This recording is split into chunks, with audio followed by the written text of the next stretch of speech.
మిత్రులారా, అందరూ good morning. ఎలా ఉన్నారు? సోషల్ మీడియా దూసుకుపోతున్న తరుణంలో మన ప్రింట్ మీడియా, ఎలక్ట్రానిక్ మీడియా కుదేలైన పరిస్థితి కనపడతా ఉంది. సో నిజంగా మీడియా సంస్థలో print media, electronic media so మచ్చుకైనా కానీ వాళ్ళు ప్రజా సమస్యల్ని ఒక పద్ధతిలో చూపించడానికి వెనకంజ వేస్తున్నారు. కారణం ఏమంటారు?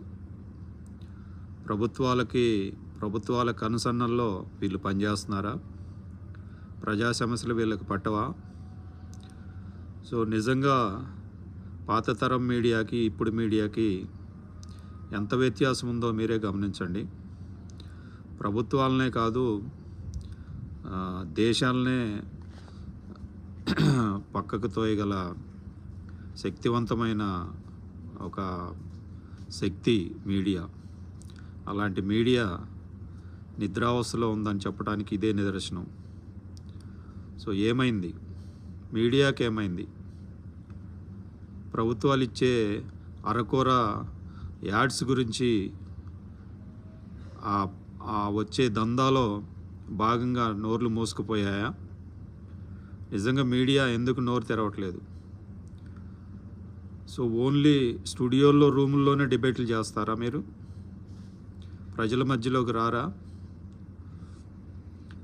మన భారతదేశ మీడియా సంస్థలన్నిటికీ నా యొక్క విన్నపం ఏంటంటే, దయచేసి స్టూడియో రూముల్లో డిబేట్లు ఆపండి. ప్రజా జీవితంలోకి వచ్చి మెరుగైన సమాజం కోసం నిజమైన రిపోర్టింగు షోస్ చేయండి. మీరు ఇది కదా మీకు కావాల్సింది.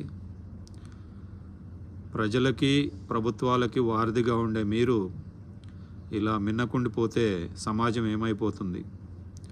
మీడియా సంస్థ ప్రతినిధులారా, మీడియా సంస్థలారా, దయచేసి ప్రజా సమస్యల మధ్య గలాన్ని విప్పండి.